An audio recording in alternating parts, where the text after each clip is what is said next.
One bright and sunny morning, Ruby Red woke up with a sparkle in her eyes and a heart full of excitement. As the golden sunlight streamed through her window, she stretched and grinned, feeling that today was going to be extra special. Suddenly, a wonderful idea popped into her mind. She wanted to throw a rainbow party for all her colorful friends, a celebration bursting with every shade and hue she could imagine. Ruby absolutely loved the color red. Her shiny bow, her twirly dress, and her sparkling shoes all matched perfectly, making her feel like a little red jewel wherever she went. "It's the perfect day for a party," she sang, spinning and twirling with excitement, her laughter echoing through the colorful room as she imagined all the fun she would have. She pictured inviting her friends, Barnaby Blue, who always wore the brightest blue shirts, Lily Lime Green, who loved everything green and leafy, and Sunny Yellow, whose smile was as warm and cheerful as a summer day, each friend representing a different color of the rainbow.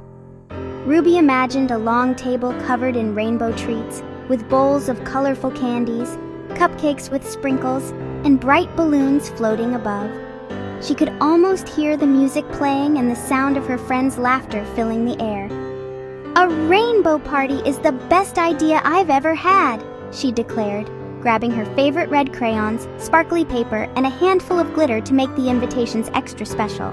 She carefully drew big, smiling rainbows and colorful decorations on each invitation, making sure every card was bright and cheerful, just like her friends. "This one's for Barnaby Blue," she announced, adding extra blue swirls and stars to his invitation. "And this is for Lily Lime Green," she said, carefully coloring in leafy patterns and green hearts, making each invitation as unique as her friends. With a happy hum and a skip in her step, Ruby set out to deliver her invitations, eager to share her colorful idea and invite everyone to the most magical, rainbow-filled party ever. Ruby placed her invitations in a red basket and dashed off to deliver them. "I'm in a red invitation race," she giggled, zooming past poppies and waving at a red squirrel. Suddenly, a gust of wind swept the invitations into the air. One landed in a puddle, another in a bush, and Barnaby's flew up into a tall apple tree. Ruby stretched on tiptoes, but couldn't reach. Just then, a little red bird landed nearby. "Can you help me?" Ruby asked, pointing to the invitation. The bird swooped up, grabbed the invitation, and dropped it into Ruby's hands. "Thank you, my little red helper," Ruby cheered. The red invitation race was back on. At Barnaby Blue's house, he was struggling to blow up blue balloons. "I got your invitation, but these balloons are tricky." Barnaby laughed as one balloon made a silly noise. He tried again, but the balloon zipped away and landed in a puddle. "Blowing up balloons is harder than bouncing," he sighed. Ruby giggled. "Let's try together." Ruby held the balloon while Barnaby blew it up. "Quick, tie it," Ruby said, but Barnaby's fingers fumbled. Ruby showed him how to make a bunny ear loop and tuck it through. Together, they tied a perfect knot. "We did it!" Barnaby cheered. They blew up more balloons, laughing at every silly sound and runaway balloon. Teamwork made the best balloons. Ruby and Barnaby found Lily Lime Green in her garden, trying to play ring toss with floppy hoses. "The hoses are too wiggly," Lily giggled. "Let's play hide and seek in your garden," Ruby suggested. Lily's eyes lit up. "Great idea! My bushes are perfect hiding spots." Barnaby hid behind a fern, his blue hat peeking out. They all burst into laughter and played silly walk races across the grass. Ruby hopped like a frog. Barnaby bounced like a bunny, and Lily wiggled like a worm. They made up garden games and turned the garden into a playground of green giggles. The fun was just beginning. After the games, the friends' tummies rumbled. "Let's visit Sunny Yellow. He always has the best snacks," Ruby said. Sunny greeted them in his kitchen, staring at a giant bowl of wobbly lemon jello. "It's so wobbly, I can't carry it to the party," he worried. They tried lifting it together, but the jello nearly sloshed out. Ruby spotted a yellow wagon. "Let's use this." Carefully, they placed the jello in the wagon. "Now we just have to pull it slowly," Sunny said. Slow and steady wins the Jell-O race. Ruby grinned. With teamwork, the wobbly treat was ready for the party. The friends cheered. The Jell-O was saved. With the Jell-O in tow, the friends found Penelope Purple under a plum tree, frowning at a giant purple puzzle. The puzzle pieces were scattered all over the grass, and Penelope looked very frustrated. "All the pieces are the same color," Penelope sighed.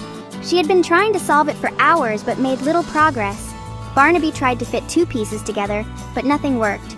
He scratched his head, puzzled by the challenge. Lily suggested, "Let's look for shapes, not colors." Her idea sparked hope among the friends. They searched for flat edges and corners, building the puzzle's frame. It was a slow process, but they were determined. Working together, they found matching shapes and unique pieces. Each piece they placed brought them closer to completing the puzzle. Slowly, the puzzle revealed a night sky filled with purple stars. The friends were amazed by the beautiful picture forming before their eyes. "We did it!" Penelope cheered. She was overjoyed and couldn't stop smiling.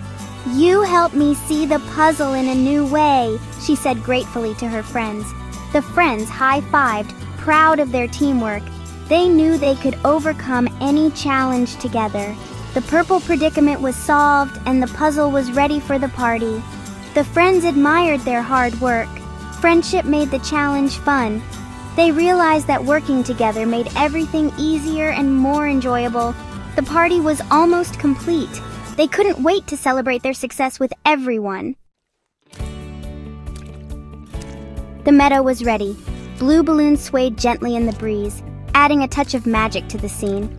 Green games were set up, inviting everyone to play, and yellow Jell-O desserts sparkled in the sunlight, looking delicious and fun. The purple puzzle was laid out on a picnic blanket, ready for curious minds to solve it together. The friends admired their colorful party, each proud of what they'd brought.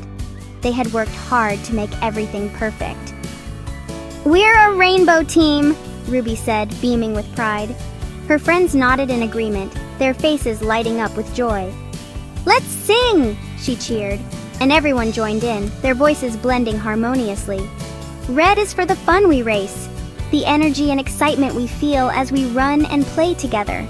Blue is for the bouncy space, where we leap and laugh, feeling as light as the sky above us. Green is for the games we play, the adventures we embark on, and the fun we have in the great outdoors. Yellow for the treats today, the sweet moments we share, and the sunshine that brightens our day. Purple for the puzzle prize, the challenges we overcome together, and the joy of solving them as a team. Friendship shining in our eyes, the bond that ties us together, making every moment special." They danced in a circle, their colors swirling together, creating a beautiful living rainbow. As they sang, a real rainbow appeared in the sky above, a perfect symbol of their unity and joy. The friends gazed up in wonder, knowing they were each special in their own way, but together, they made something truly beautiful and unforgettable. Their rainbow party was the best ever, not just for the colors, but for the friendship and love they shared. The day ended with laughter, music, and a sky full of color, a perfect celebration of their bond. The friends knew that this was a day they would remember forever, a day filled with joy, unity, and the magic of their rainbow song.